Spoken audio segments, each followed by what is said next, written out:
சாதாரணமா நம்ம வைஷ்ணவர்கள் வந்து 12 திருமணம் இட்டுக்கணும்.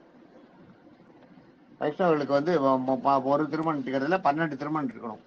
ஞாபகம் வச்சுக்கோ. 12 திருமணம்லையும் கூட உங்களுக்கு அதுக்கு ஒரு இது இருக்கு. மோதிர விரல்ல எட்டுக்கிறதுக்கு வந்து மோதிர விரலால தான் எட்டணும். நீங்க வந்து குச்சியால, வெள்ளி குச்சியால, தங்க குச்சியால எதுல எட்டுண்டாலும் அது வந்து திருமணம் இட்டுட்டா கணக்காகாது. அது வந்து உண்மையான ஆச்சார குறைவு.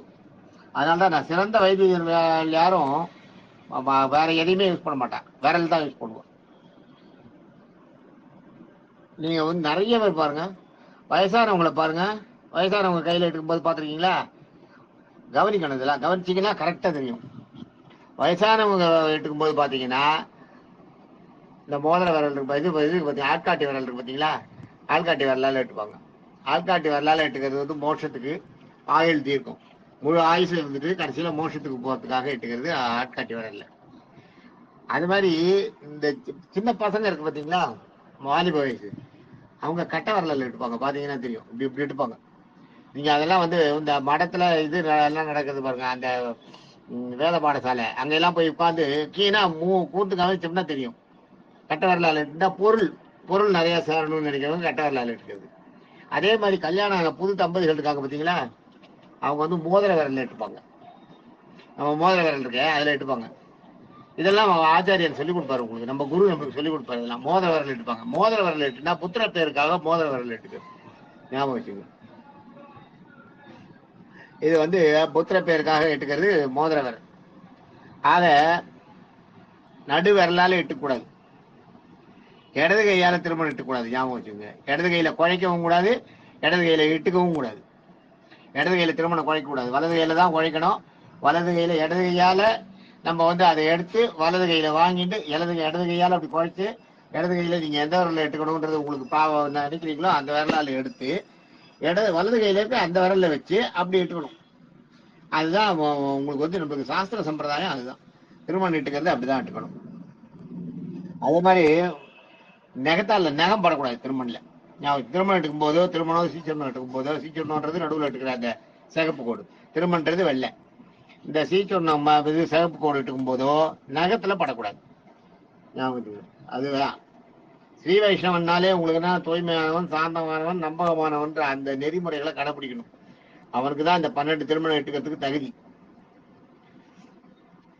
அது மாதிரி திருமணம் எடுக்கிறதுக்கு இடங்கள்லாம் இருக்கு, அது சொல்றேன் பாருங்க. எந்த இடம் என்ன சொல்லிட்டு இருக்கணும்.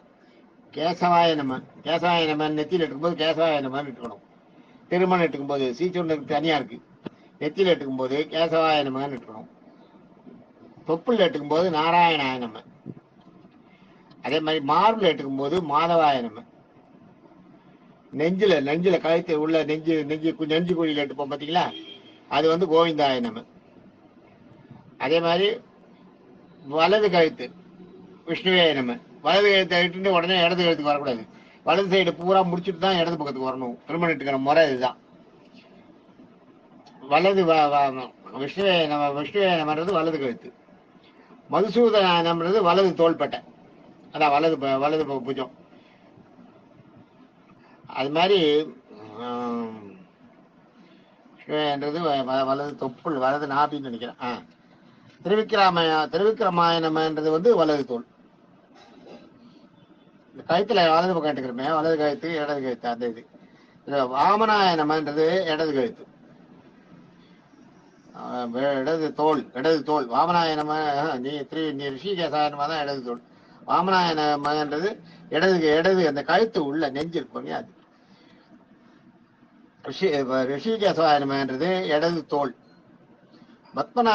பத்மநாபாயனமன்றது அடி முதுகு, முதுகுல கீழே இந்த பின்னாடி இட்டுப்போம். தாமோதராயனமன்றது பிடரி, கழுத்துக்கு நேரா பின்னாடி. ஆக இந்த 12 திருமணம் இந்த மாதிரி ஒரு கிரமத்தில் தான் எடுக்கணும். திருமணம் எடுக்கும் போது இப்படிதான் எடுக்கணும். அது மாதிரி அது இட்டுக்கிறதுக்கு ஒரு அளவும் இருக்கு. கழுத்துல 3 இட்டுக்கிறீங்க இல்லையா, கழுத்துக்கு கழுத்து நெத்தியில 1, கழுத்துல 3 இட்டுக்கிறீங்க, பிடையில 1, முதுகுல 1, 3 2 5 1 6 ஆறுது இல்லையா. இந்த 6ம் இந்த 6 எடுத்துக்கிறீங்களே, இந்த 6மே 4 விறக்கடை அளவு இருக்கணும் வச்சுங்க. அதே மாதிரி வயத்துல வந்து 10 விறக்கடை இருக்கணும். வயத்துல எட்டுக்கிறதுக்கு 10 விறக்கடை இருக்கணும். மார்புக்கு வந்து மார்பு 2 தோல், மார்புல எட்டுக்கிறதும் 2 தோல்ல எட்டுக்கிறதும் 8 விறக்கடை இருக்கணும். வயத்துல எட்டுக்கிறது பெருசா இருக்கணும். மார்புலையும் 2 தோல்ல எட்டுக்கிறது 8 விறக்கடை இருக்கணும். 12 திருமணம் எட்டுக்கிறது இது அளவு. இதெல்லாம் வந்து சாஸ்திரத்துல கருட புராணத்துல இருக்கிற சாஸ்திரத்துல இருக்கு. இதெல்லாம் திருமணம் எட்டுக்கிற முறை. அது மாதிரி சூர்ணம் எட்டுக்கிறதும் இருக்கு.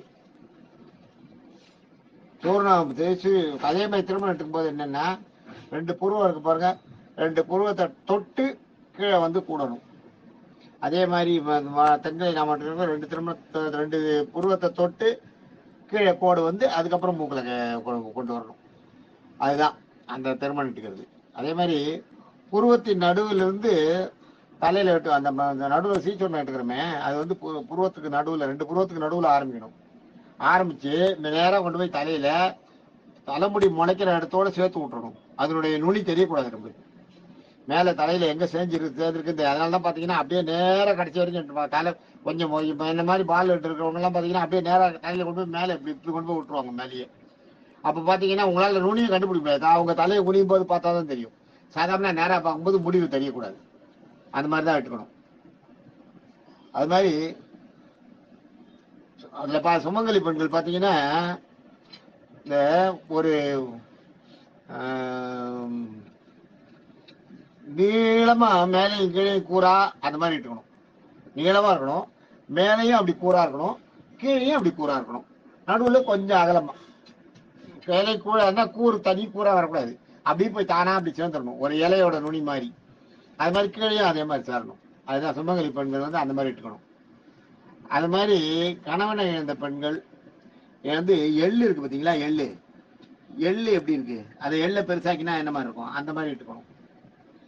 அதே மாதிரி கல்யாணம் ஆகாத பெண்கள் வந்து விதை பூசணி விதை மாதிரி இட்டுக்கணும் அந்த சைஸ்ல. அதோட பெரும் சிகப்பு இட்டக்கூடாது. சிகப்பு கூட மஞ்சளையும் இட்டுக்கணும். மஞ்சள் வந்து அதுக்கு கீழே ஒரு போட்டு மாதிரி மஞ்சளை இட்டு தான் சிகப்பு இட்டுக்கணும். சிகப்பு இட்ட அப்புறம் மஞ்சளை அந்த சிகப்புக்கு கீழே கொஞ்சோண்டு மஞ்சளை இட்டுக்கணும். எல்லா இடத்துலையுமே நீங்க இட்டுக்கிற எல்லா இடத்துலையும் பண்ணணும். ஆண்களும் ஸ்ரீசூர்ணத்துக்கு கீழே கொஞ்சோண்டு மஞ்சள் இட்டுக்கணும். இந்த ஸ்ரீசூர்ணன்றது ஒன்றும் இல்லை, உங்களுக்கு வந்து சிகப்பு இருக்கும், மஞ்சள்ல வரும். சிகப்புல வர்றது தான், சிகப்புல இருக்கிறது ஒன்றும் இல்லை, மஞ்சள் தான் அது. அதுல வந்து எலுமிச்சம்பழத்தை புழியும் போது அது சிகப்பாயிடும். அதுதான் அதுக்கு தாற்பயம். சிகப்பு தான் இட்டுக்கணுன்றது சாஸ்திரம் வந்து அதுதான். மஞ்சள் வந்து அகோபில மடத்துல வந்து வஜ்ஜியர் வந்து எல்லாரும் மஞ்சள் இட்டுக்கும் போது சொல்லியிருக்காரு. ஆனா சாஸ்திர ரீதியா வந்து நமக்கு என்னன்னா சிகப்பு தான். சிகப்பு அப்புறம் தான் மஞ்சள். மஞ்சள் இட்டு பெருமாள் தொடர்பாக கைங்கரியம் பண்ணுவா, அந்த வித்தியாசப்படுத்தி காட்டுறதுக்காக அவங்க எல்லாரையும் மஞ்சள் இட்டுக்க சொல்லியிருக்காரு. அகோபில மடஜியர் அந்த மாதிரி சொல்லியிருக்காரு. பட் சிகப்பு தான், சிகப்புன்றதுதான் சாஸ்திரம் தான், சிகப்புன்றதுதான் தாற்பயம். அதுவும் சிகப்பு ஒன்றும் இல்லை, மஞ்சத்தூள் தான்.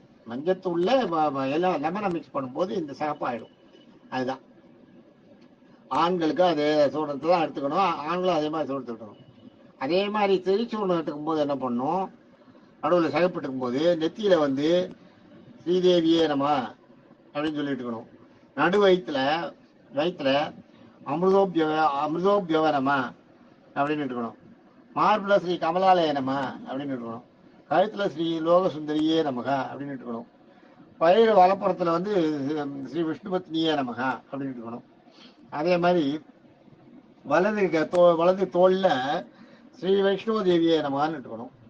வலது கழுத்துல ஸ்ரீ வராகேஸ்வரியே நமக ஸ்ரீ வராரோகாய நமக ஸ்ரீ வராரோகாய நமகன்னு இருக்கணும் வலது கழுத்துல. இடதுபுற வயத்துல ஸ்ரீ ஹரிவல்லபாய நம அப்படின்னு இட்டுக்கணும். ஹரிவல்லபின்றது மகாலட்சுமியோட பேரு, ஹரிவல்லபான்றது பெருமாள் பேரு, ஹரிவல்லபின்னு ஒரு பேர் இருக்கு. ஹரிவல்லபின்றது மகாலட்சுமியோட பேரு. இடதுபுற வயத்துல ஹரிவல்லபின்னு இட்டுக்கணும். பிடரியில ஸ்ரீ லோகபூஜிதாய நமக அப்படின்னு சொல்லி இட்டுக்கணும். அது ஒண்ணு இட்டுக்கிறதுக்கு ஒவ்வொரு இடத்துக்கும் ஒவ்வொரு இது இருக்கு. ஆக திருமணம் இட்டுக்கிறதுன்றதே ஒரு பெரிய கலை. அதை வந்து ஒழுங்கா நம்ம இட்டுக்கணும். இந்த மாதிரி சொல்லி இடத்த சொல்லி இட்டுக்கணும். அந்த விரலை தான் யூஸ் பண்ணணும். அது மாதிரி அதில் நிறைய இருக்கு. இதெல்லாம் கொஞ்சம் திருமணத்துக்கிற முறையை பற்றி இன்னைக்கு சொன்னேன். நாளைக்கு வேற எதாவது. தேங்க்யூ.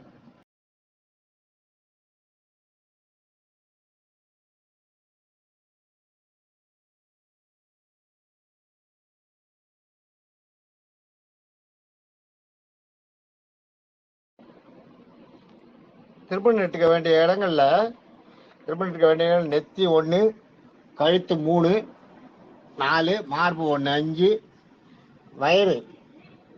வயிற்றுல 3, 8, 2 தோல்ல 2, 10, பிடையில 1, 11, அடிமுதுகுல 1, 12. அது 12 இடங்கள் ஞாபகம் வச்சுக்கோங்க. இந்த 12 இடங்கள் தான் திருமணம் எடுக்க வேண்டியது. அதை நான் முதல்ல உங்களுக்கு சொல்லலை சரியா. தேங்க்யூ.